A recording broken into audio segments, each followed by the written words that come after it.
Where are you going, Bill? Mustn't keep the kid waiting. Paranoia.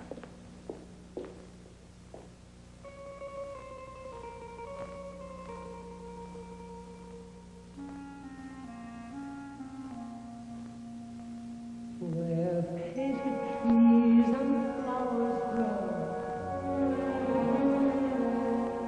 and laughter rings fortissimo, and treachery sweetly done. Welcome to the theater, you fool. You love it so.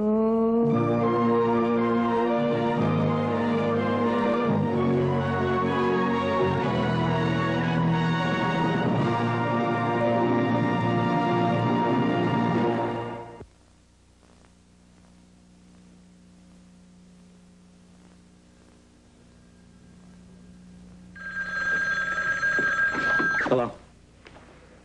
Yeah, just a minute. Eve, it's for you. Hello? Eve? I'm still in Connecticut. Don't faint. Don't say a word. You're definitely going on tonight. I told you I'd find a way. Now listen. Buzz and Margot just left at the train station, but they'll never get there. No gas in the car. I emptied it and can't go more than a mile. Oh, Eve, there's no need to feel guilty. You simply said the most direct way to show Margot was have the curtain down. No go. How much time have we? Roughly 10 minutes. How far to the station? Oh, it's about 3 or 4 miles. We'll never make the train. So, I'm finally going to miss a performance. How fortunate I am to have an understudy so ready, so willing, and so able to go on. Oh, I'm sorry, Buzz. I haven't been very pleasant this weekend. It was nice of you and Karen to ask the body and the voice after all the rotten things she said about the brain. Margot, there are times I'd like to murder you, but only temporarily. We know you too well.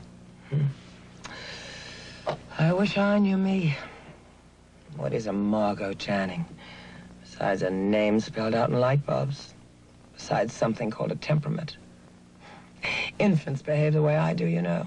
They carry on and misbehave. They'd get drunk if they knew how. When they feel unwanted or insecure or unloved. What about Bill? More than anything in this world, I love Bill. And I want Bill. But, oh, Buzz, be glad you didn't fall in love with an actress. Hey, we better start walking back towards the house. All right, but you better stand back. Because at 8:30, I start doing the play no matter where I am.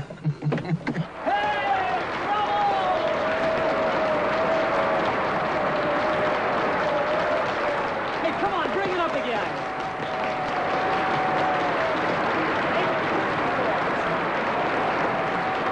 Okay, folks, that's it.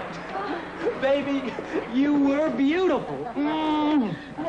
Terrific. It's like you've been playing it forever. You didn't make a wrong move. Come on out with us. We'll celebrate. Oh, thank you, but I really can't. Terrific, Eve. Oh, Mr. Harding, did you hear them? Did you hear that audience? Stardust time, believe me. Call me at the office in half an hour. I want to get some quotes from you for my column. I'll call. Well, I have to admit it, you wowed them. Why, thank you, Dwayne. But how come the columnists and the critics turned up? Well, little birdie must have told them. Maybe a vulture. Hello! Hey, terrific, wasn't you, Mr. Sampson? Yes, you were. I'll wait for you, Eve. Oh, I don't think so, Bert. I feel... Oh. You know. Yeah, Good night.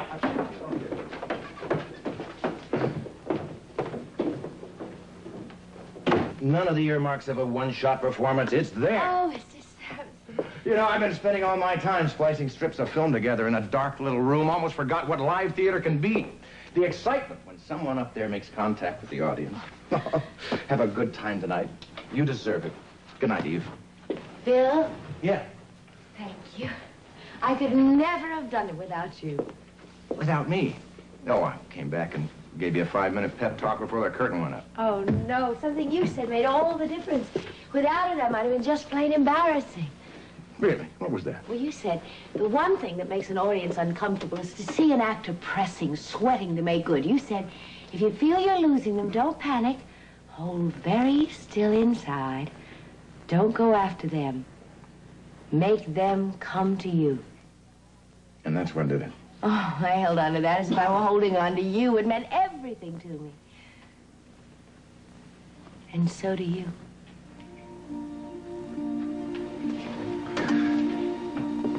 Well, that's a fairly comprehensive statement.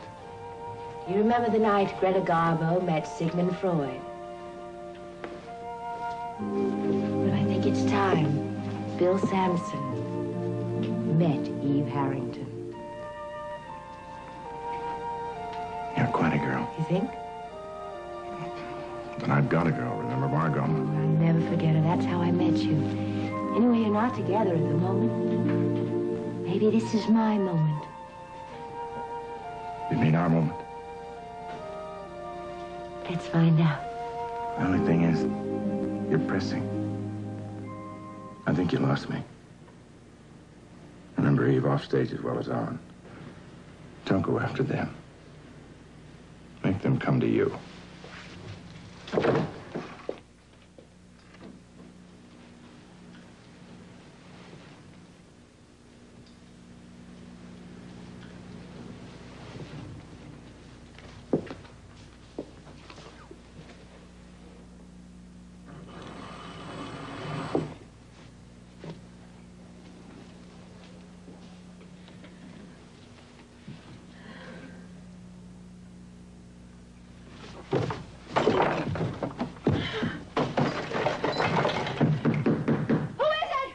A very lucky producer. The understudy went on tonight and wowed them, just like in the old Ruby Keeler movies. Oh, I'm so glad you came back. And all the excitement, I forgot to thank you for the lovely flowers. My pleasure. Are you still free?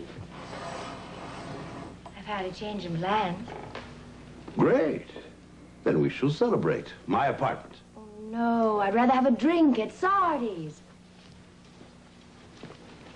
Eve, you're a very clever girl.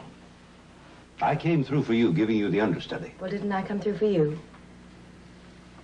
By giving a good performance? We are friends, aren't we? Oh, yes. Heaven knows we're friends. Well, I have no illusions about tonight. With just one performance, it could be forgotten tomorrow. Not necessarily. After Margot leaves, I could give you a crack at taking over the role. I don't want her hand-me-downs. You've gone up considerably in your esteem in the last 3 seconds. Oh, well, I'm sorry to sound so unappreciative, but if I'm to go on with this, I want a part of my own, or nothing. Perhaps even something like that could be arranged. A little higher with the cup. That's it. Now, how about that famous look? Good! Great! Oh, thank you, Miss Chen. That was beautiful. A hairdresser, please. All right, now, darling, look. Now, we've taken care of the master shot. Now, all we have to do is do a close-up of you with you holding the cup in exactly... Peter, couldn't we finish this tomorrow? They're stuck in the Connecticut last night and running in this morning. You know that's out of the question.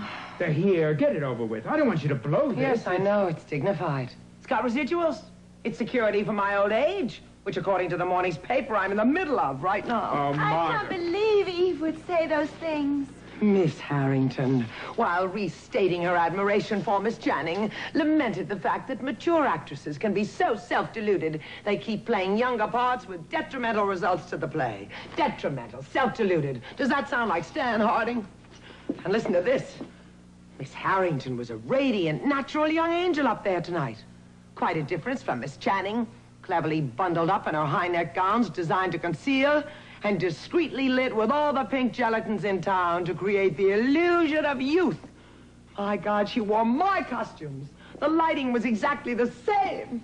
It's so rotten, so unfair. Can we go, Miss Channing?